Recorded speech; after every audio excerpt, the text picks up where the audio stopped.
Hello students, आज हम आप लोगों के साथ न्यूरॉन टॉपिक डिस्कस करने वाले हैं। न्यूरॉन हमारा स्ट्रक्चरल एंड फंक्शनल यूनिट होता है नर्वस सिस्टम का। स्ट्रक्चरल मतलब पूरा का पूरा नर्वस सिस्टम इस न्यूरॉन से तैयार होता है एंड फंक्शनल मतलब न्यूरॉन के ज़रिए ही नर्वस सिस्टम काम करता है। न्यूरॉन कम्युनिकेशन यूनिट भी है नर्वस सिस्टम का, यानी कि नर्वस सिस्टम में एक जगह से दूसरी जगह जो कम्युनिकेशन होता है वो न्यूरॉन के थ्रू ही होता है। हम लोग ये जानते हैं कि हमारे बॉडी में बहुत सारे सेल्स हैं, लेकिन सबसे लंबा सेल हमारा न्यूरॉन है। आप लोगों को देखकर ही पता चल रहा होगा कि न्यूरॉन कितना लंबा है, लेकिन अगर हम उसको मापने जाए तो कोई न्यूरॉन 100 सेंटीमीटर तक भी लंबा होता है।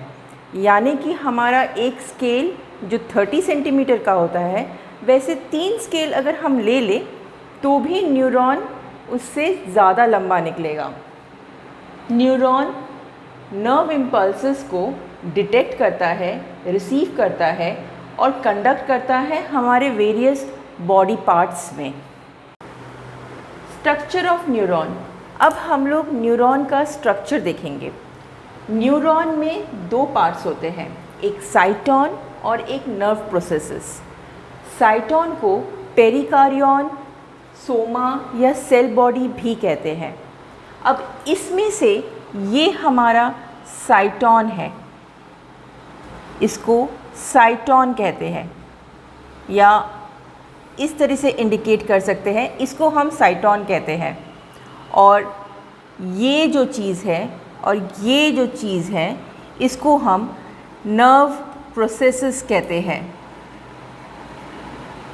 नर्व प्रोसेसेस कहते हैं, ये भी नर्व प्रोसेसेस है। तो ये बीच वाला हिस्सा हमारा साइटॉन या हम लोग सेल बॉडी कहेंगे, और यहाँ पे जो ये हिस्सा है और ये बड़ा वाला हिस्सा, लंबा वाला हिस्सा, इसको नर्व प्रोसेसेस कहेंगे। न्यूरॉन के साइटॉन और नर्व प्रोसेसेस में हम लोग पहले साइटॉन को देखेंगे, यानी कि सेल बॉडी को देखेंगे। सेल बॉडी के वेरिएबल शेप्स होते हैं, कोई छोटा होता है, कोई बड़ा होता है, किसी का शेप स्टार शेप होता है, कोई इस टाइप का होता है। तो शेप अलग टाइप के होते हैं। अब क्योंकि ये एक सेल है तो हम लोग जानते हैं कि सेल के कॉम्पोजिशन में साइटोप्लाज्म तो होगा ही, तो हमारे न्यूरॉन में भी साइटोप्लाज्म है। इसके अंदर साइटोप्लाज्म भरा हुआ है, लेकिन ये साइटोप्लाज्म को हम साइटोप्लाज्म ना बोलकर न्यूरोप्लाज्म बोलेंगे। साइटोप्लाज्म और न्यूरोप्लाज्म में फ़र्क क्या है? साइटोप्लाज्म के ग्रैन्यूल्स छोटे छोटे होते हैं, लेकिन न्यूरोप्लाज्म के ग्रैन्यूल्स थोड़े से बड़े होते हैं। तो इस वजह से इसको साइटोप्लाज्म नहीं बोलकर हम न्यूरोप्लाज्म बोलते हैं। जैसे दूसरे सेल्स में न्यूक्लियस होता है, वैसे ही हमारे न्यूरॉन में भी न्यूक्लियस है, जो यहाँ पर है, सेंट्रली लोकेटेड। ये हमारा न्यूक्लियस है। न्यूक्लियस के अंदर न्यूक्लियोलस रहता है। न्यूक्लियस हमारा सेंट्रली लोकेटेड है, स्फेरिकल शेप में है, और ये जो हमारा सेल बॉडी है उसके कंपैरेटिव थोड़ा सा बड़ा है। तो हम कह सकते हैं कि हमारा nucleus large, spherical and centrally located है। उसके बाद ये आप लोग देख पा रहे हैं छोटे छोटे धागे की तरह कुछ यहाँ पर सेल बॉडी में प्रेजेंट है। इसको हम कहेंगे न्यूरोफाइब्रिल्स। इनको हम कहेंगे न्यूरोफाइब्रिल्स। न्यूरोफाइब्रिल्स फाइन थ्रेड्स हैं जो हमारे न्यूरॉन में प्रेजेंट रहता है, और इसका काम है नर्व इम्पल्सेस को कंडक्ट करना। अगर न्यूरोफाइब्रिल्स ना हो तो जो मेन काम है न्यूरॉन का, नर्व इम्पल्स कंडक्शन, वो बिल्कुल नहीं कर पाएगा। तो न्यूरोफाइब्रिल्स नर्व इम्पल्सेस कंडक्ट करता है। तो अभी तक हम लोगों ने देखा इसका शेप वेरिएबल है, साइटोप्लाज्म को हम न्यूरोप्लाज्म कहते हैं, जो ग्रैन्युलर है। न्यूक्लियस लार्ज है, स्फेरिकल है, सेंट्रली लोकेटेड है, और ये फाइन थ्रेड्स जो सेल बॉडी में प्रेजेंट है उसको हम न्यूरोफाइब्रिल्स कहेंगे। माइटोकॉन्ड्रिया, सेल में जैसे कि न्यूक्लियस रहता है, साइटोप्लाज्म रहता है, वैसे ही माइटोकॉन्ड्रिया भी रहता है। ये तो आप लोगों को पता ही है कि हर एक सेल में ये माइटोकॉन्ड्रिया, न्यूक्लियस, साइटोप्लाज्म रहना ज़रूरी होता है। वैसे ही हमारे न्यूरॉन में भी माइटोकॉन्ड्रिया है, और माइटोकॉन्ड्रिया बहुत ज़्यादा अमाउंट में है। माइटोकॉन्ड्रिया को सेल का पावर हाउस कहा जाता है। अब न्यूरॉन में माइटोकॉन्ड्रिया इतनी ज़्यादा अमाउंट में है, इसका मतलब न्यूरॉन में पावर की कमी नहीं होगी, बहुत ज़्यादा पावर न्यूरॉन में होता है। अब इतनी पावर की न्यूरॉन को क्या ज़रूरत? न्यूरॉन का काम है नर्व इम्पल्सेस को लेकर जाना, नर्व इम्पल्सेस को कंडक्ट करना, नर्व इम्पल्सेस को देना। अब इन नर्व इम्पल्सेस को एक जगह से दूसरी जगह तक पहुंचाने के लिए बहुत ज़्यादा एनर्जी की ज़रूरत पड़ती है, जो ये माइटोकॉन्ड्रिया प्रोवाइड करता है। तो इस वजह से हमारे न्यूरॉन में माइटोकॉन्ड्रिया का नंबर बहुत ज़्यादा होता है, जो इस न्यूरॉन को हाई एनर्जी प्रोवाइड करता है नर्व इम्पल्सेस को एक जगह से दूसरी जगह तक लेकर जाने के लिए। उसके बाद है नीजल्स ग्रैन्यूल। ये जो छोटे छोटे डॉट्स आप लोग देख रहे हैं, इनको कहा जाता है नीजल्स ग्रैन्यूल। नीजल्स ग्रैन्यूल छोटे बड़े वेरिएबल साइज में होते हैं, और ये बेसोफिलिक नेचर में होते हैं। अब बेसोफिलिक का मतलब क्या होता है? बेसोफिलिक मतलब हमारे पास, हम लोग जब माइक्रोस्कोप में कुछ चीज़ देखते हैं तो हमारे पास डाई, हम उसको स्टेनिंग करने के लिए डाई करते हैं। तो डाई एसिडिक नेचर होता है, डाई का न्यूट्रल नेचर होता है और बेसिक नेचर होता है। जो चीज़ें बेसिक डाई से स्टेन होती है उसे बेसोफिलिक कहा जाता है। तो हमारा नीजल ग्रैन्यूल जो है वो बेसोफिलिक नेचर का है, यानी कि बेसिक डाई से हम उसको स्टेन कर सकते हैं। अब तक हम लोगों ने सेल बॉडी देखा, अब हम लोग नर्व प्रोसेसेस देखेंगे। मैं पहले ही आप लोगों को बोल चुकी हूँ कि नर्व प्रोसेसेस, ये जो पार्ट्स हमारे निकले हुए हैं उनको और इस लंबे पार्ट को कहा जाता है। इसका मतलब नर्व प्रोसेसेस है one or more protoplasmic processes arising from the cyton, one or more protoplasmic processes arising from the cyton, इसको कहा जाता है नर्व प्रोसेसेस। नर्व प्रोसेसेस दो टाइप के होते हैं, एक डेंड्रॉन या डेंड्राइट और एक एक्सॉन। इनको, इन छोटे छोटे ब्रांचेस को डेंड्राइट्स कहा जाता है, और ये लॉन्ग सिलेंड्रिकल जो प्रोसेस निकला हुआ है उसको कहा जाता है एक्सॉन।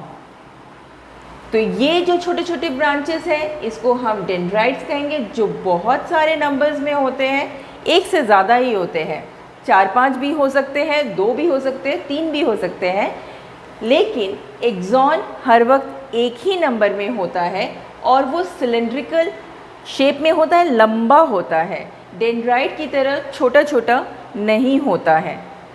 डेंड्राइट्स, डेंड्राइट्स एक या एक से ज़्यादा जो स्मॉल साइज टेपरिंग प्रोसेसेस है सेल बॉडी से निकलते हैं उनको हम डेंड्राइट्स कहते हैं। डेंड्राइट्स हाईली ब्रांच्ड होते हैं, जैसे कि आप लोग देख सकते हैं डेंड्राइट्स बहुत ज़्यादा ब्रांच्ड होते हैं, और यहाँ पे टर्मिनल आर्बोराइजेशन होता है। टर्मिनल आर्बोराइजेशन मतलब क्या? ये जो है हम जब ब्रांचिंग करते हैं तो ये हमारा, हम लोग बोलते हैं ये ब्रांच्ड है, लेकिन टर्मिनल आर्बोराइजेशन में ये चीज़ और भी ज़्यादा ब्रांच्ड हो जाती है। मतलब एक्सेसिव ब्रांचिंग को हम टर्मिनल आर्बोराइजेशन कहते हैं। तो डेंड्राइट्स जो है वो टर्मिनल आर्बोराइजेशन होता है उनका, मतलब एक्सेसिव उनकी ब्रांचिंग होती है। एक और जो टर्म हमारे डेंड्राइट्स का नेचर है वो है कि एफरेंट इन नेचर है। अब एफरेंट इन नेचर का मतलब क्या होता है? एफरेंट हम बहुत कुछ बोल देते हैं, बट इसका मतलब क्या है? एफरेंट मतलब न्यूरॉन का काम है नर्व इम्पल्सेस को लेना, लेकिन नर्व इम्पल्सेस आता कहाँ से, जाता कहाँ से, ये तो हमको पता नहीं है। तो ये डेंड्राइट्स जो है यहाँ से नर्व इम्पल्सेस इन करते हैं। डेंड्राइट्स के यहाँ से नर्व इम्पल्सेस सेल बॉडी में इन करते हैं। तो इस वजह से डेंड्राइट्स को एफरेंट कहा जाता है, यानी कि नर्व इम्पल्स को कंडक्ट करने का, वो कहीं से भी नर्व इम्पल्स को लेकर हमारे सेल बॉडी में यानी कि साइटोन में भेजती है। साइटोन से फिर नर्व इम्पल्सेस और आगे ट्रांसफ़र होता है। तो यहाँ से जब डेंड्रॉन से साइटोन में नर्व इम्पल्सेस आते हैं तो इसको हम एफरेंट नेचर कहते हैं। एक और नाम इसका है रिसेप्टिव इनपुट रीजन। इस डेंड्रॉन को हम लोग रिसेप्टिव इनपुट रीजन भी कहते हैं। एक्सॉन ये हमारा सिंगल लार्ज जो सिलेंड्रिकल प्रोसेस है, इसको हम लोग एक्सॉन कहते हैं। एक्सॉन एफरेंट इन नेचर होता है। जैसे डेंड्राइट्स एफरेंट नेचर में होता है, वैसे ही एक्सॉन एफरेंट नेचर होता है। अब एफरेंट नेचर क्या है? एफरेंट नेचर है जो नर्व इम्पल्सेस डेंड्राइट ने कंडक्ट किया था, उसी नर्व इम्पल्सेस को हमारा एक्सॉन साइटोन से बाहर लेकर जाता है।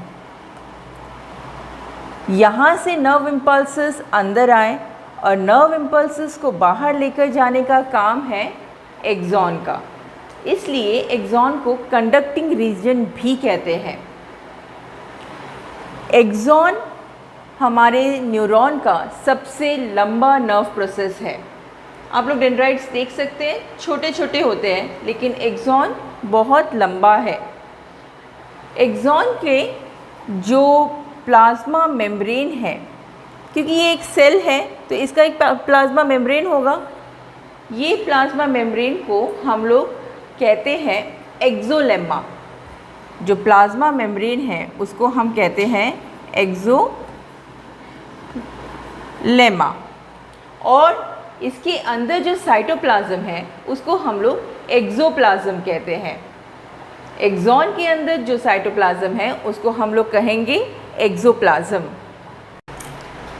एक्सॉन के बहुत सारे एंडिंग में ब्रांचेस हो जाते हैं। जैसे कि हम लोगों ने डेंड्रॉन में भी कहा था कि एंडिंग में जाकर बहुत सारे ब्रांचेस होते हैं, उसको टर्मिनल आर्बोराइजेशन कहते हैं। सेम एक्सॉन में भी लास्ट में जाकर बहुत सारे मल्टीपल ब्रांचेस हो जाते हैं और उसको हम टर्मिनल आर्बोराइजेशन कहते हैं। इस जगह में टर्मिनल आर्बोराइजेशन होता है।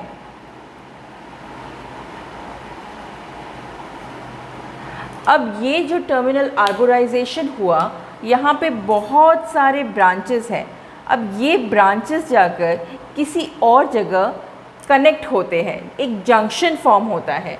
अब वो जंक्शन दूसरे न्यूरॉन के साथ भी हो सकता है या किसी एक मसल फाइबर के साथ भी हो सकता है। अगर हमारा न्यूरॉन किसी मसल फाइबर के साथ जुड़ गया तो उसको न्यूरोमस्कुलर जंक्शन कहते हैं। अगर हमारा न्यूरॉन किसी दूसरे न्यूरॉन के साथ जुड़ गया, अब न्यूरॉन के साथ कैसे जुड़ेगा? यहाँ पर हमारा एक्सॉन का जो मल्टीपल ब्रांचेस हैं वो जाकर डेंड्रॉन के साथ कनेक्ट हो जाता है दूसरे सेल बॉडी के। यहाँ पे देखिए एक और सेल बॉडी है, सेल बॉडी के बहुत सारे डेंड्राइट्स निकले हुए हैं। अब उसके साथ हमारा जो एक्सॉन के मल्टीपल ब्रांचेस हैं वो कनेक्ट हो रहे हैं। यहाँ पर इस कनेक्शन को हम लोग साइनैप्स कहते हैं। क्यों स्टूडेंट्स, आज हम लोगों ने देखा न्यूरॉन्स के बारे में। अगर आपको ये पसंद आया हो तो प्लीज़ मेरे चैनल बायो एड को लाइक एंड सब्सक्राइब कीजिए।